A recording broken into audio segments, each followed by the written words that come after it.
늦가을에 숲이 참 아름다운 계절입니다.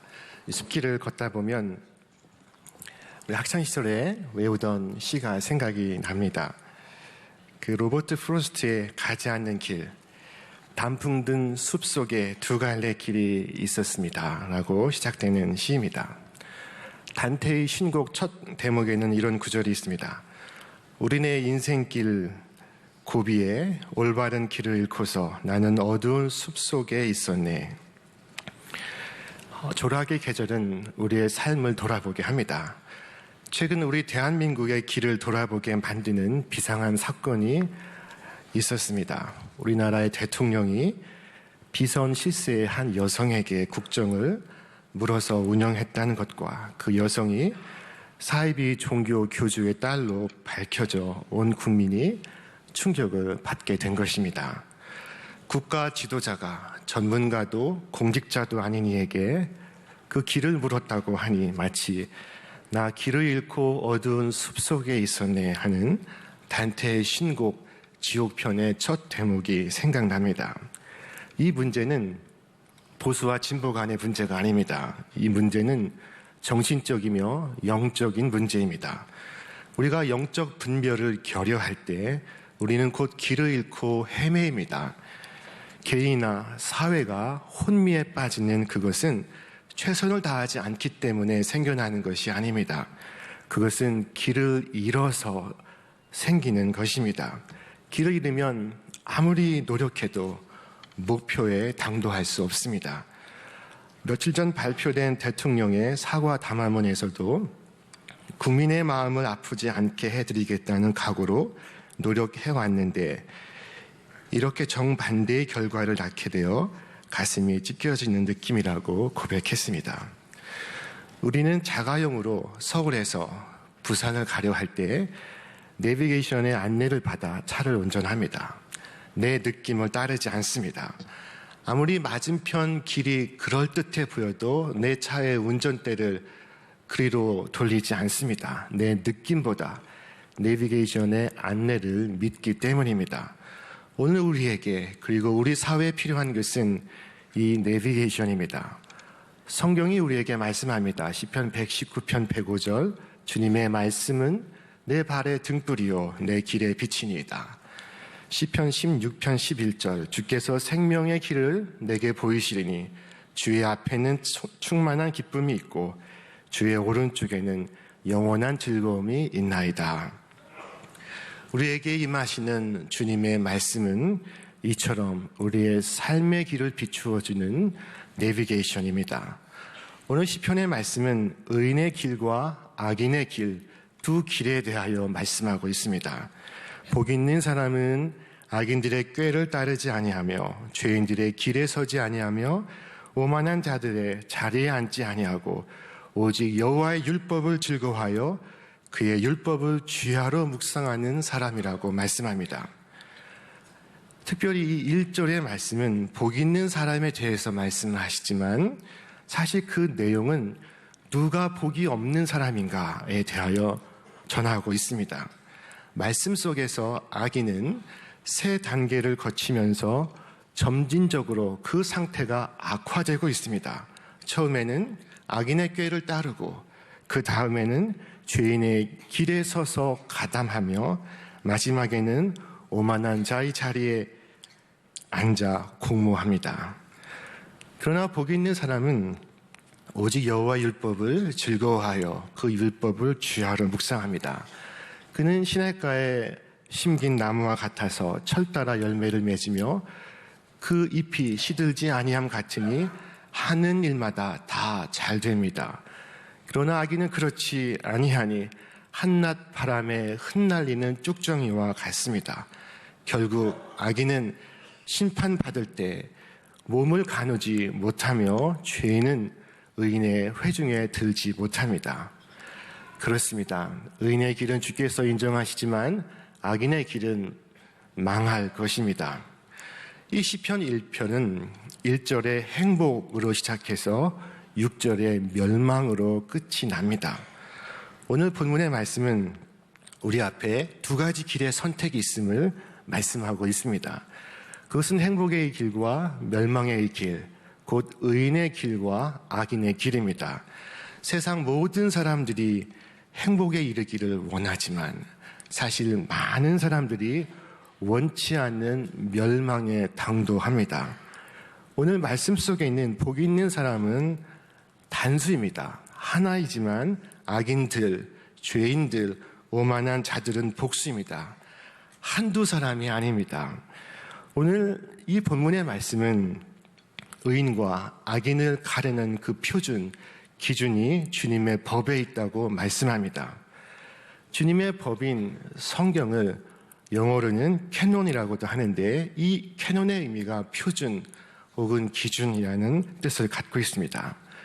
우리 삶을 이 캐논에 따라 조율하지 않으면 우리는 행복의 길을 잃습니다. 길이 아닌 길을 걷습니다. 그럼에도 길을 잃고서도 길을 잃은 줄을 모릅니다. 많은 사람이 그 길을 함께 걷기 때문에 길을 잃은 줄도 모르는 것입니다. 예수님이 12살이셨을 때 예수님은 부모이신 요셉과 마리아와 함께 예루살렘 성전으로 올라가셨습니다. 그것은 유대인의 유월절 절기를 지키기 위함이었습니다. 그 절기 관습을 지키기 위해 예수님 마을에 온 이웃들과 친지와 가족들이 예루살렘으로 올라갔습니다. 그런데 돌아오는 그 길에 예수님은 성전에 그냥 머물러 계셨지만 예수님의 부모이셨던 요셉과 마리아는 예수님이 자신과 함께 있는 줄로 착각을 했습니다. 자, 그와 같은 착각이 1시간도 아니요, 2시간도 아니요, 하루 24시간이나 지속되었습니다. 아들을 잃어버리고서도 그 사실을 모른 채 하루의 길을 걸어갔던 것입니다. 결국 사흘 동안이나 다시 가던 길을 되돌아가 예루살렘 성전에서 예수님을 다시 찾아야 했습니다. 요셉과 마리아는 그 잘못된 확신으로 예수님과 함께하지 않는 길 위에서 사흘을 보냈던 것입니다. 그러나 마리아와 요셉이 하루 만에 예수가 없는 것을 깨닫고 사흘 만에 예수님을 되찾는 것은 다행입니다. 내게 예수가 없다는 것을 영영 발견하지 못하는 경우도 있습니다. 우리 주님은 길이십니다. 나는 길이요 진리요 생명이다. 나를 거치지 않고서는 아무도 아버지께로 갈 자가 없다.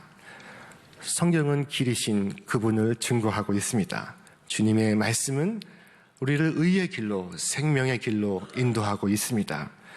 그러나 우리가 여간주의하지 않으면 우리는 길을 잃기 쉽습니다.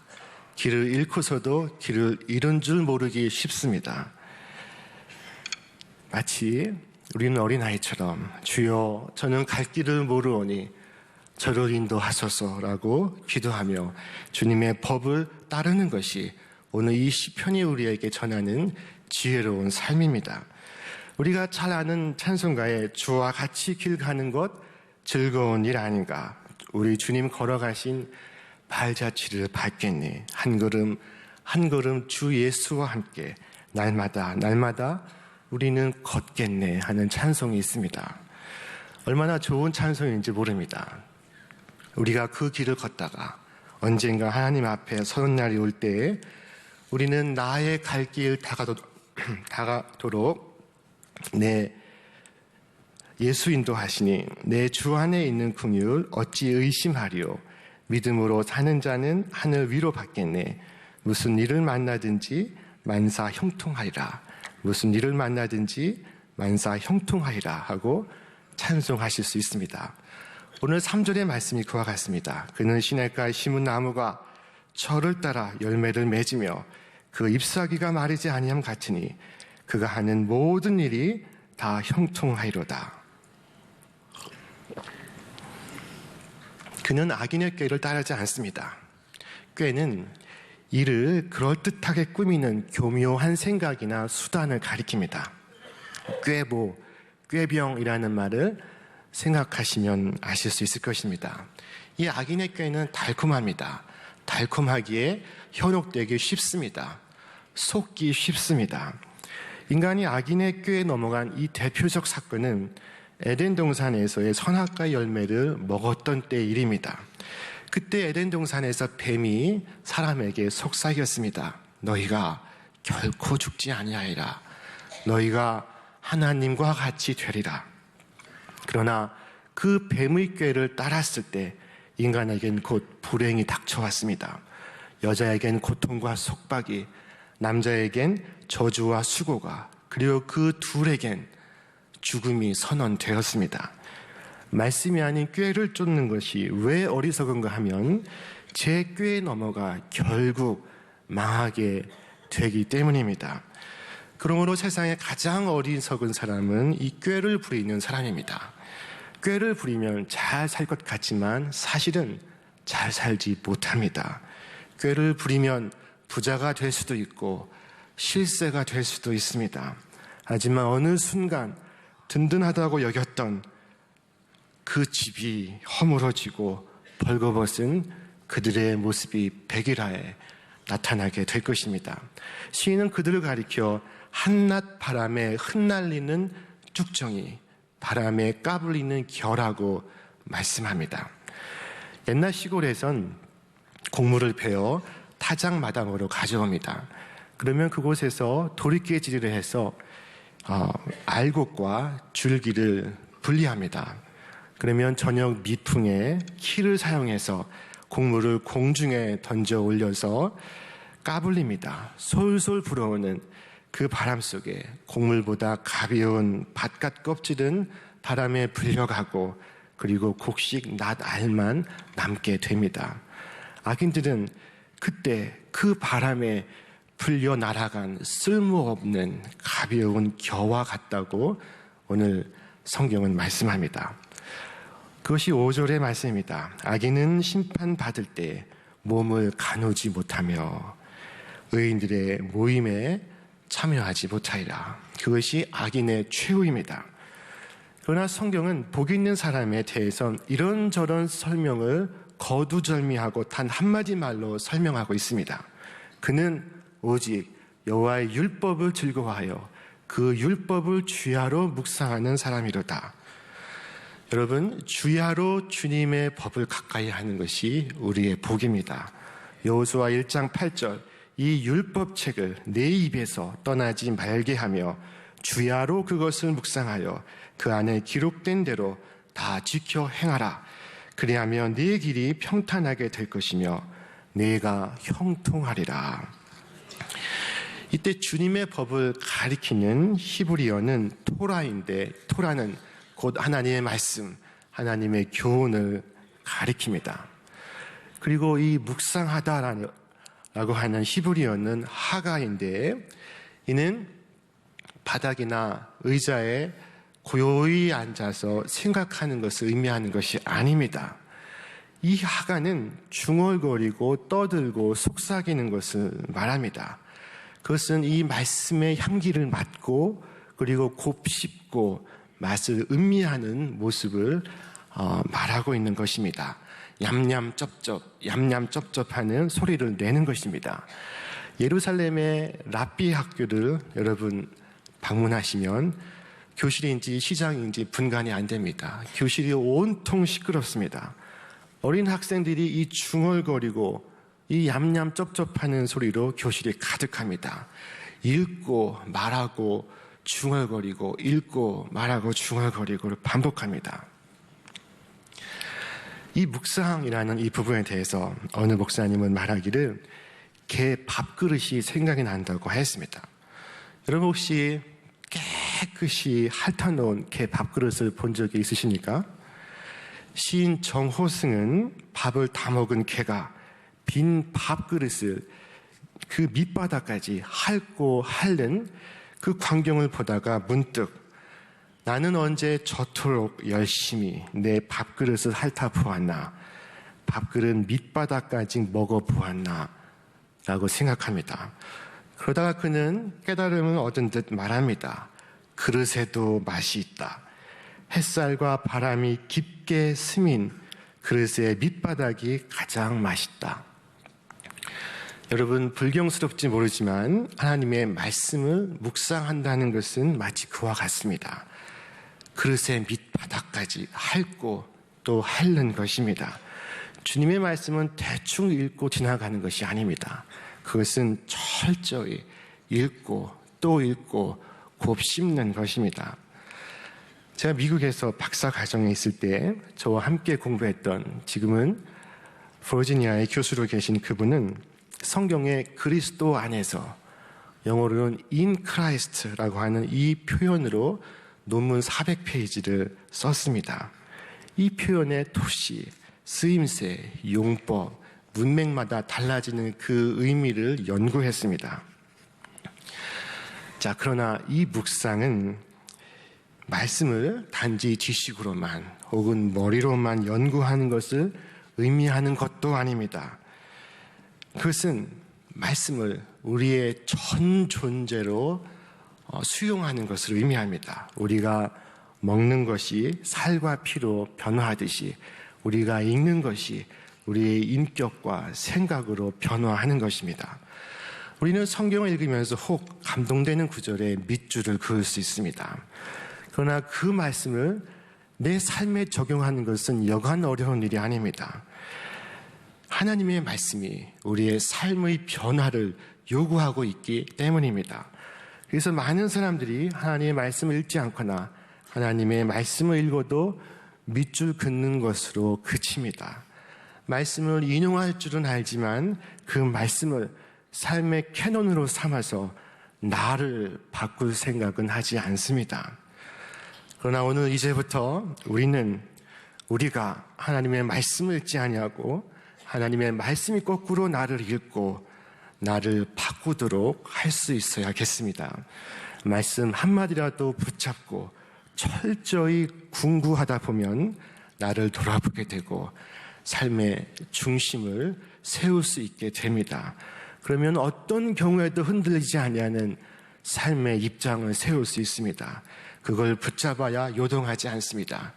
그것을 붙잡아야 악인의 꾀를 따르지 않습니다.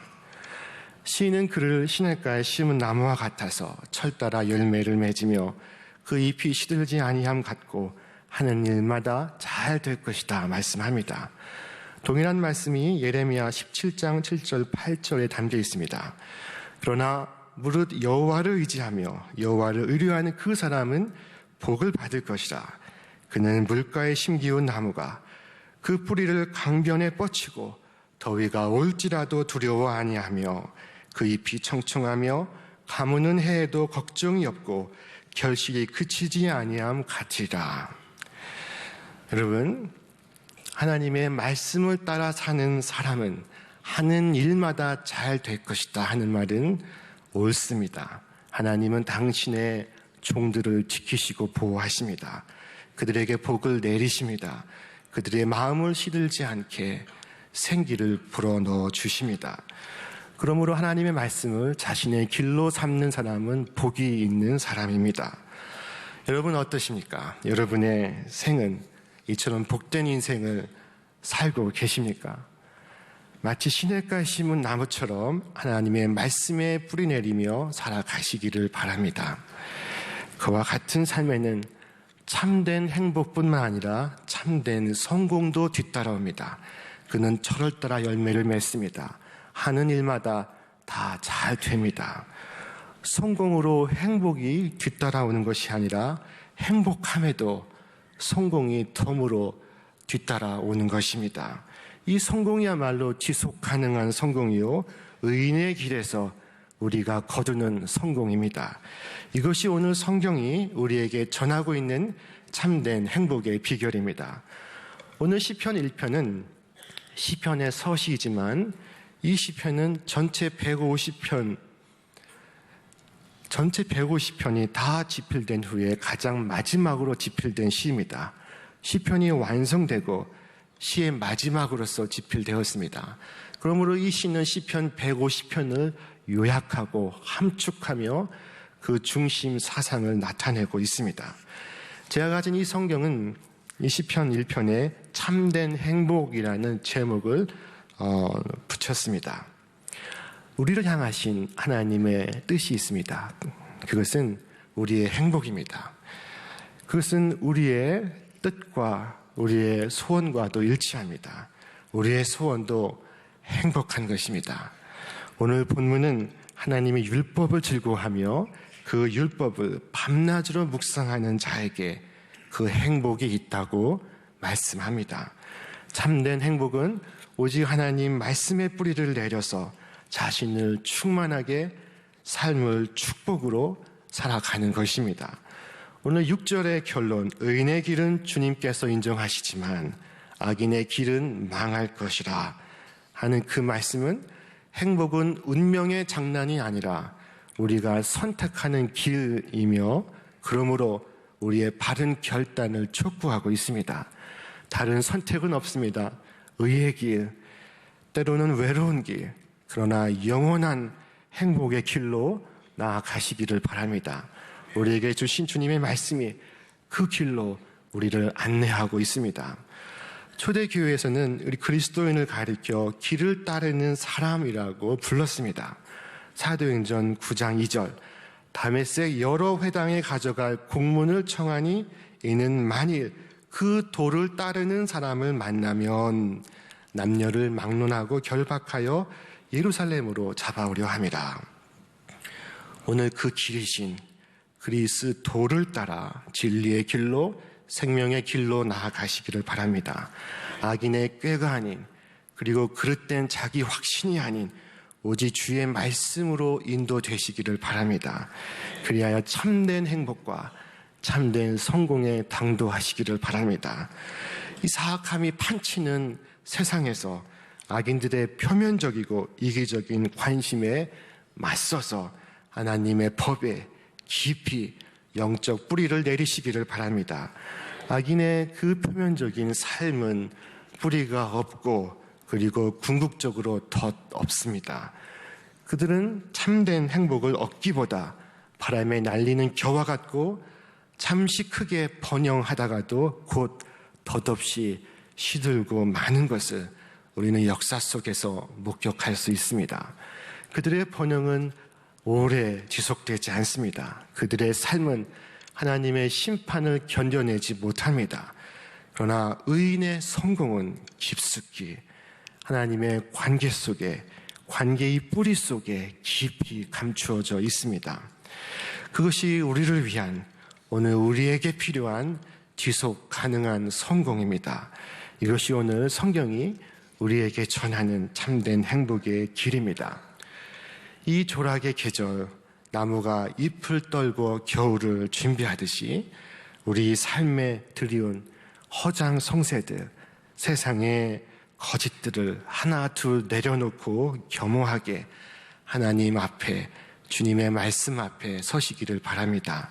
우리의 말과 행실이 세상을 혹 어지럽히고 있는 것은 아닌지 돌아보시기를 바랍니다. 주님의 도우심으로 오늘의 이 혼미한 세상 속에서 빛을 향해 걸어가시기를 주님의 이름으로 축원합니다. 오늘 주의 말씀을 찬양하는 시편 119편의 한 대목을 새 번역으로 읽어드리며 마치겠습니다. 악인들은 내가 망하기를 간절히 바라지만 나는 주님의 교훈만을 깊이 명심하겠습니다. 아무리 완전한 것이라도 모두 한계가 있다는 것을 알았습니다. 그러나 주님의 계명은 완전합니다. 우리 함께 읽겠습니다. 내가 주님의 법을 얼마나 사랑하는지 온종일 그것만을 깊이 생각합니다. 주님의 계명이 언제나 나와 함께 있으므로 그 계명으로 주님께서는 나를 내 원수들보다 더 지혜롭게 해주십니다. 주님의 말씀을 지키려고 나쁜 길에서 내 발길을 돌렸습니다. 주님께서 나를 가르치셨으므로 나는 주님의 규례들에서 어긋나지 않았습니다. 주님의 말씀의 맛이 내게 어찌 그리도 단지요. 내 입에는 꿀보다 더 답니다. 주님의 법도로 내가 슬기로워지니 거짓된 길은 어떤 길든지 미워합니다. 주님의 말씀은 내 발의 등불이요 내 길의 빛입니다. 주님의 의로운 규례들을 지키려고 나는 맹세하고 또 다짐합니다. 아멘.